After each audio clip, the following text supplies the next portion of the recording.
नमस्कार, स्वागत है आप सभी का। आप देख रहे हैं गंगा सवेरा। मैं हूं आपके साथ जया मिश्रा। नमस्कार, सुप्रभात। जया मिश्रा के साथ मैं राजेंद्र देव। आप सभी को उत्तर प्रदेश और उत्तराखंड समेत हर अहम खबर के साथ रूबरू कराने के लिए, अपडेट कराने के लिए हम दोनों हाजिर हो चुके हैं। बात चाहे राजनीति की हो या फिर राजनेताओं की, हर चुनावी खबर आपको इस बुलेटिन में दिखाएंगे और हर खबर बिल्कुल अलग और नए अंदाज में आपके सामने रखी जाएगी। तो चलिए शुरू करते हैं हमारा खास बुलेटिन गंगा सवेरा। यूपी उत्तराखंड में अभी चुनाव में भले ही 4 महीने का वक्त बचा हो, लेकिन सभी सियासी दल अपने पूरे चुनावी रंग में दिखाई दे रहे हैं। कोई सम्मेलन कर रहा है तो कोई यात्राओं के सहारे सत्ता का सपना पाले हुए है। बिल्कुल, हम आपको 4 अलग अलग जगहों की तस्वीरें दिखाने जा रहे हैं। वहां पर पहली तस्वीर कांग्रेस की तीनों प्रतिज्ञा यात्राओं के समापन की है। कांग्रेस की आज 3 प्रतिज्ञा यात्राओं के समापन का समय है। 23 अक्टूबर को बाराबंकी से यात्राएं शुरू हुई थी। इसके साथ ही अगर भाजपा की बात करें तो संगठनात्मक सम्मेलन हो रहे हैं, उनके हापुड़ में होगा। इसमें प्रदेश के उप मुख्यमंत्री केशव प्रसाद मौर्य, महामंत्री संगठन सुनील बंसल हापुड़ में सुबह 11 बजे पहुंच जाएंगे। बात प्रबुद्ध सम्मेलन की करेंगे और आज से शुरू होने जा रहे बसपा के महिला सम्मेलन की भी बात होगी, जो लखनऊ से आज 12 बजे शुरू हो जाएगी। और इसके साथ ही बात मिशन उत्तराखंड को लेकर दिल्ली में होने वाले चुनावी मंथन की भी करेंगे। आज शाम करीब 7 बजे दिल्ली में बीजेपी आलाकमान की बैठक है और बैठक में चुनावी रणनीति तैयार की जाएगी।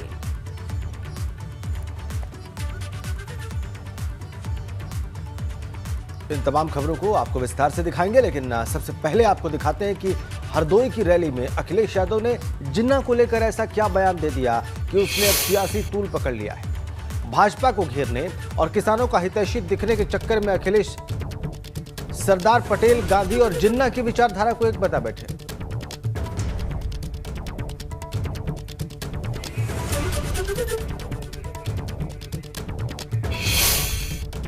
सरदार पटेल जी, राष्ट्रपिता महात्मा गांधी, जवाहरलाल नेहरू, जिन्ना एक ही संस्था में पढ़ करके बैरिस्टर बन करके आए थे। एक ही जगह पर पढ़ाई लिखाई की उन्होंने, वो बैरिस्टर बने, उन्होंने आजादी दिलाई। उन्हें किसी भी तरीके से अगर किसी का भी संघर्ष करना पड़ा होगा तो वो पीछे नहीं हटे। अखिलेश के बयान से सियासी भूचाल आ गया है। बीजेपी ने अखिलेश को घेरते हुए कहा कि अखिलेश मुस्लिम तुष्टीकरण की राजनीति कर रहे हैं। समाजवादी पार्टी के मुखिया अखिलेश यादव ने लौह पुरुष सरदार की तुलना जिन्ना से की और ये कहा है देश की आजादी में सरदार पटेल की तरह से नेहरू और जिन्ना का भी रोल था। अखिलेश यादव को पहले इतिहास पढ़ लेना चाहिए। वो जिन्ना जिसने आजादी के 1 साल पहले 16 अगस्त 1946 को एक कॉल दिया था डायरेक्ट एक्शन, और वो फ्राइडे का दिन था, शुक्रवार का दिन था, जुमा का दिन था, जिस दिन कलकत्ता और आज का जो बांग्लादेश है ईस्ट पाकिस्तान, उसमें हिंदुओं का कत्लेआम हुआ था। मुस्लिम तुष्टीकरण में आज इस कदर अंधे हो गए हैं कि एक तरफ जब सत्ता रहती है तो आतंकवादियों को छोड़ने की पैरवी करते हैं और आज जब सत्ता से बाहर है तो जिन्ना की पैरोकारी कर रहे हैं। महात्मा गांधी, सरदार वल्लभ भाई पटेल और पंडित नेहरू के बराबर वो मोहम्मद अली जिन्ना के श्रेय दे रहे हैं आज देश की आजादी की लड़ाई का। ये किस प्रकार की मानसिकता है? देश में इस प्रकार की मानसिकता स्वीकार नहीं की जाएगी। उधर कांग्रेस नेता मुकेश चौहान ने अखिलेश यादव के बयान पर कड़ी नाराजगी जाहिर की है। मुकेश चौहान ने आरोप लगाया है कि जिन्ना को लेकर अखिलेश यादव ने भाजपा के इशारे पर बयान दिया है। देखिए, आज उत्तर प्रदेश के चुनाव अभी कुछ ही महीनों में है, तो उसके हिसाब से उत्तर प्रदेश के मुद्दों पे बात होनी चाहिए थे। लेकिन जिस तरह से अखिलेश यादव ने जिन्ना को लेके जो बयान दिया है, उससे हम कतई सहमत नहीं हैं। ऐसा लगता है कि वो भाजपा के इशारे पे बयान दे रहे हैं। भारतीय जनता पार्टी की गोद में अखिलेश यादव बैठ गए हैं। इस बयान की मैं निंदा करता हूं। मैं तो उधर योगी सरकार में मंत्री मोहसिन रजा को भी अखिलेश यादव का बयान उनके गले नहीं उतर रहा है। मोहसिन रजा ने बयान को लेकर अखिलेश यादव को निशाने पर लिया है।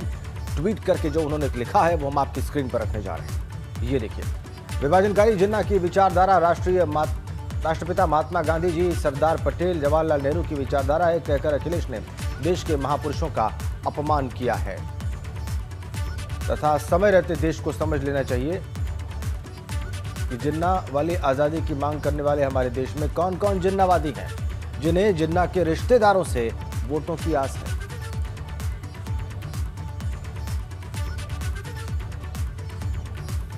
वहीं यूपी सरकार में जल शक्ति मंत्री डॉक्टर महेंद्र सिंह ने भी ट्वीट कर अखिलेश यादव पर निशाना साधा है। ट्वीट करते हुए उन्होंने लिखा, सरदार वल्लभ भाई पटेल जी की जयंती के अवसर पर भी इनको अपने आदर्श जिन्ना याद आ गए। तो लगातार बीजेपी घेर रही है।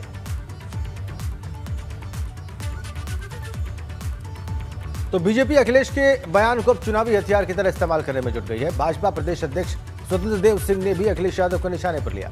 स्वतंत्र देव सिंह ने ट्वीट करके लिखा है कि सरदार पटेल की जयंती पर अखिलेश यादव मोहम्मद अली जिन्ना का गुणगान क्यों कर रहे हैं।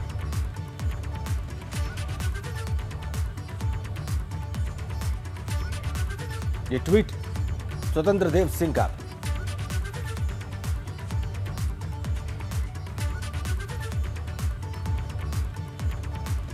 और अब बात कांग्रेस की तीनों प्रतिज्ञा यात्राओं का आज समापन होगा। एक यात्रा रायबरेली, दूसरी झांसी और तीसरी मथुरा में समाप्त होगी। मथुरा में ठाकुर बांके बिहारी के दर्शन कर महात्मा गांधी की प्रतिमा पर माल्यार्पण करने के बाद यात्रा समाप्त हो जाएगी। और आपको बताएं कि प्रतिज्ञा यात्रा में प्रमोद कृष्णम, सलमान खुर्शीद, दीपेंद्र हुड्डा, ओलंपिक विजेता विजेंद्र सिंह, राहुल चौधरी, विवेक बंसल समेत तमाम कांग्रेस के नेता शामिल होने वाले हैं। झांसी में सुबह 11:30 बजे लक्ष्मीबाई पार्क से यात्रा प्रारंभ होकर मिनरवा चौराहे पर जनसभा के बाद खत्म हो जाएगी। संकल्प यात्रा के साथ इमरान प्रतापगढ़ी और राकेश सचान इसमें शामिल होंगे। तो यात्रा के समापन के बारे में हम आपको बता रहे हैं। तमाम जो प्रतिज्ञा यात्राएं कांग्रेस की शुरू हुई 23 अक्टूबर को, उनका आज समापन हो रहा है। प्रमोद कृष्णम, सलमान खुर्शीद, दीपेंद्र हुड्डा प्रतिज्ञा यात्रा के समापन में शामिल होंगे। दूसरी यात्रा जो झांसी के मिनरवा चौराहे पर खत्म होगी, वहां पर अगर बात करें तो दूसरे नेता कांग्रेस के तीनों प्रतिज्ञा यात्राओं का समापन आज ही हो रहा है। एक रायबरेली, दूसरी झांसी और तीसरी मथुरा में समाप्त होगी।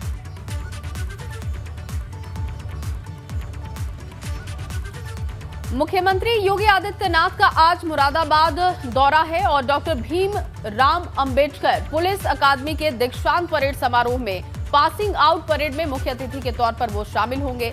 इसके बाद सीएम पुलिस लाइन में आयोजित कार्यक्रम में पात्रों को पीएम आवास योजना के भवनों की चाबी भी सौंपेंगे। पुलिस लाइन में आवास एमडीए यानी कि मुरादाबाद डेवलपमेंट अथॉरिटी की ओर से ये आवास तैयार किए गए हैं। मुख्यमंत्री योगी आदित्यनाथ सुबह 9 बजे भीमराव अंबेडकर पुलिस एकेडमी पहुंचेंगे। पुलिस एकेडमी के एडीजी जय नारायण सिंह की ओर से एकेडमी के कार्यक्रम का मिनट टू मिनट कार्यक्रम जारी किया गया है। इसके बाद मुख्यमंत्री योगी हरियाणा के बल्लभगढ़ के लिए रवाना हो जाएंगे। दोपहर 12:30 बजे सीएम योगी के बल्लभगढ़ पहुंचने का कार्यक्रम है। वहां सीएम नाथ संप्रदाय के कार्यक्रम में शिरकत करेंगे और कार्यक्रम खत्म होने के बाद दोपहर 3 बजे मुख्यमंत्री योगी हिंडन एयरबेस होते हुए लखनऊ के लिए रवाना हो जाएंगे।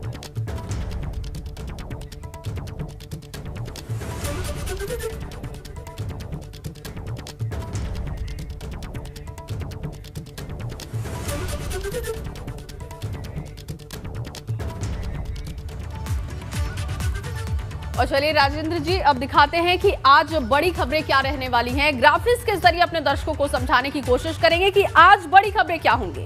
बिल्कुल। और जया, बसपा जनता से जुड़ने के लिए प्रदेश के सभी जिलों में प्रबुद्ध सम्मेलन कर चुकी है। इसके जरिए उन्होंने एक वर्ग विशेष को साधने की कोशिश की। प्रबुद्ध वर्ग को साधने की कोशिश है, जहां बसपा की दलित और ब्राह्मण वोट बैंक के गठजोड़ से वो सत्ता तक पहुंच चुकी है। तो प्रबुद्ध सम्मेलन बीएसपी कर चुकी है। अब अगले फेज की तैयारी है और उसी समीकरण की ओर दोबारा बढ़ने का प्रयास है बहुजन समाज पार्टी का, जिसकी वजह से उन्हें सत्ता प्राप्त हुई थी 2007। और अब बड़ी खबर का रुख करते हैं, जया के पास चलते हैं। Over to Jaya. बिल्कुल राजेंद्र जी, आज जो बड़ी खबरें रहेंगी वो हम अपने दर्शकों को बता दें। लखनऊ में सबसे पहले जो कार्यक्रम होने वाला है बसपा का कार्यक्रम है। महिला सम्मेलन आज से शुरू होने जा रहा है, तो ये बड़ा कार्यक्रम है। दोपहर 12 बजे राजधानी लखनऊ में इसकी शुरुआत होने जा रही है। बहुजन समाज पार्टी प्रबुद्ध वर्ग के सम्मान, सुरक्षा और तरक्की को लेकर बसपा महिला सम्मेलन का आयोजन कर रही है। महिला सम्मेलन में कल्पना मिश्रा मुख्य अतिथि के तौर पर शामिल होने वाली हैं और कल्पना मिश्रा राजाजीपुरम टैक्सी स्टैंड के पास महिला सम्मेलन का आयोजन करेंगे, जिसमें तमाम ये नेता भी पहुंचेंगे। राजेंद्र जी, तो ये जो बड़ी खबर है आज की उत्तर प्रदेश की, इस पर दिन भर हमारी नजर होगी। बहुत बहुत धन्यवाद जया इन तमाम अपडेट्स के लिए। और अब बात बबुआ की चाल, बुआ हुई लाल की, क्योंकि जो सेंधमारी अखिलेश यादव ने बसपा के 6 विधायकों को अपने पाले में लाकर की थी, उससे मायावती गुस्से से लाल हो गई है। मायावती ने बिना नाम लिए अखिलेश यादव पर हमला बोला है और बाकी विधायकों को दल बदलू बरसाती मेंढक बता दिया है।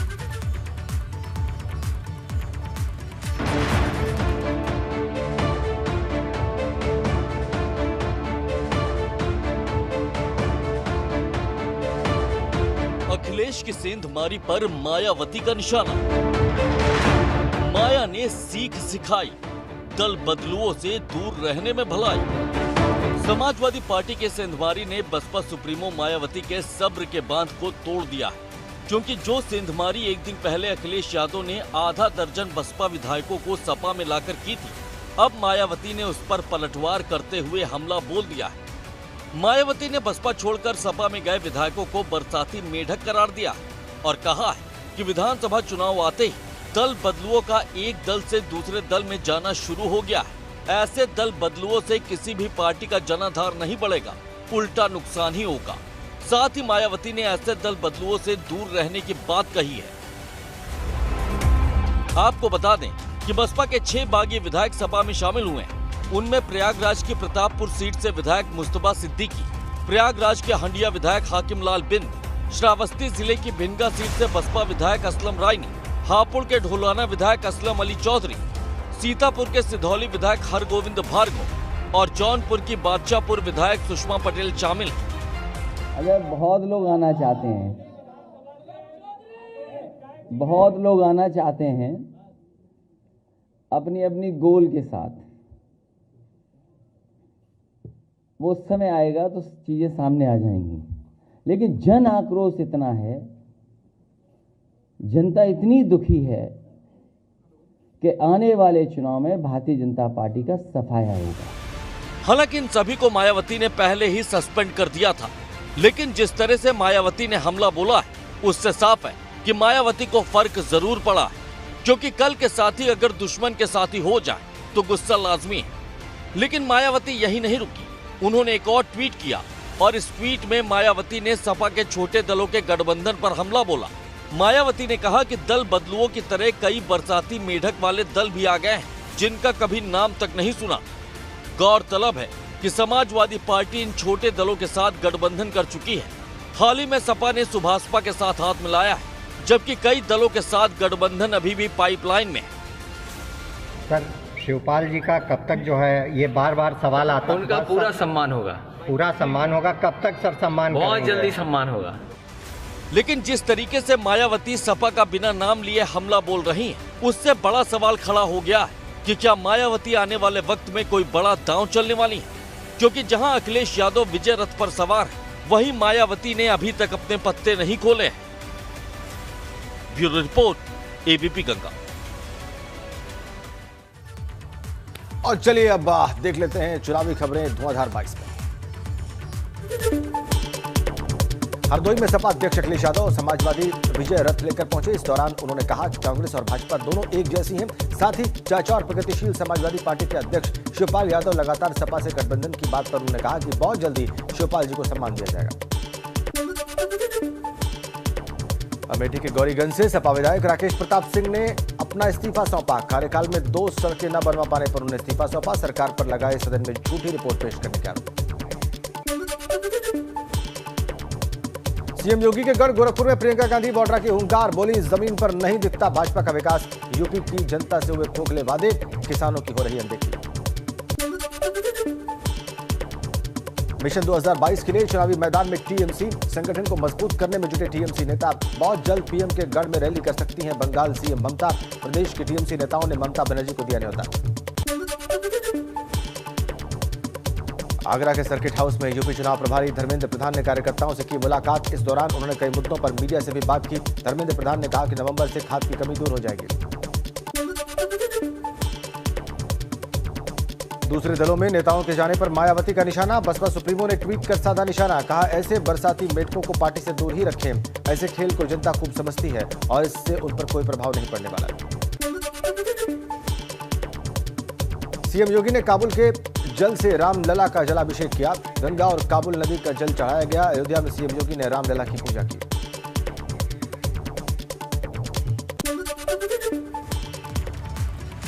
तो धुआंधार अंदाज में आपने चुनावी खबरें देखी। चलिए एक बार फिर से खबरों में आगे बढ़ते हैं। यूपी विधानसभा चुनाव को लेकर आखिर सियासी बयार कैसे बह रही है, लोग क्या सोच रहे हैं, लोग किन बातों पर चर्चा कर रहे हैं, उनके मुद्दे क्या हैं, ये समझने के लिए ये जानना जरूरी है कि आखिर चल क्या रहा है।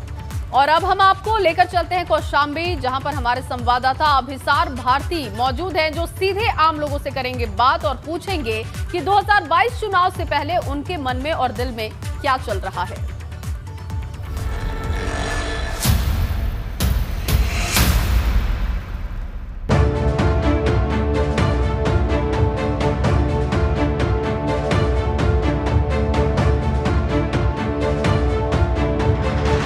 मंझनपुर मुख्यालय की एक मशहूर चाय की दुकान है जिसका नाम है सुक्खू चाय। जी हाँ, सुक्खू चाय। ये सुक्खू चाय जो है भैया लाल धुरिया हैं, ये भारतीय किसान यूनियन के नेता हैं, लेकिन बेसिकली जो है इनका जो प्रोफेशन है, जो धंधा है, वो चाय का है। आप देख सकते हैं कि चाय की दुकान पर तमाम लोग यहाँ पर बैठे हुए हैं और चाय भी बन रही है। मतलब कि बैठे हुए लोग हैं जिनसे हम जानेंगे कि क्या माहौल चल रहा है इस वक्त का, क्योंकि प्रदेश में जो है 2022 विधानसभा चुनाव की तैयारियां बहुत ही तेज़ तरीके से चल रही है। तो थोड़ी सी हम बात करेंगे इनसे। भैया क्या चल रहा है इस समय? बढ़िया चल रहा है सब? खेती बाड़ी क्या इस समय माहौल कुछ सही नहीं है, क्योंकि केशव जी का क्षेत्र है और उस हिसाब से माहौल सही नहीं इस बार का।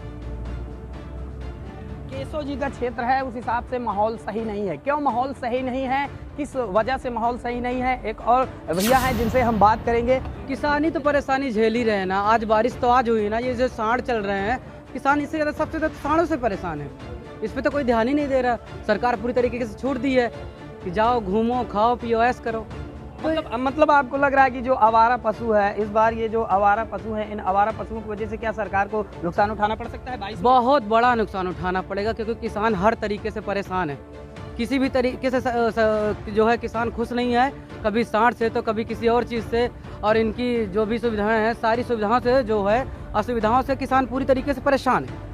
पूरी तरीके से किसान परेशान है, लेकिन जो है चाय पर जो चर्चाएं हैं वो बिल्कुल गर्म हैं और अंदर भी यहाँ पर चाय पी रहे हैं लोग बैठकर। यानी सुक्खू चाय वाले की ही दुकान है। हम अंदर चलने की कोशिश करेंगे और देखेंगे कितने लोग हैं यहाँ पर जो चाय पर बैठकर चर्चा कर रहे हैं और क्या चर्चाएं चल रही हैं, ये भी हम आपको बताएंगे, दिखाएंगे। ये देखिए यहाँ पर तमाम लोग हैं जो अभी चाय का इंतज़ार कर रहे हैं। इधर ये चाय पकौड़ी चल चुकी है। लग रहा है सरकार में कि क्या माहौल लग रहा है इस बार, कुछ समझ में आ रहा है? इस बार पूरी तरीके से परिवर्तन की उम्मीद है और परिवर्तन लाया जाएगा। और कोशिश सब लोगों से यही है कि अपना शिक्षित होने के नाते अपनी मत अच्छे प्रकार से सही जगह इस्तेमाल करें। जी हाँ, इनका कहना है कि मत जो है सही स्थान पर इस्तेमाल किया जाए, मतलब सही नेता को वोट दिया जाए। यहाँ पर और भी लोग हैं जिनसे हम बात करेंगे। उत्तर प्रदेश के डिप्टी सीएम केशव प्रसाद मौर्य का गृह जनपद है, तो इस नाते क्या कहा जा सकता है? तो आपने देखा कि कौशाम्बी में क्या चल रहा है और आवारा पशुओं की समस्या वहां पर लोगों के लिए एक समस्या है। जया, बिल्कुल, और इसी समस्या को लेकर लोगों का मूड बन भी रहा है और बिगड़ भी रहा है।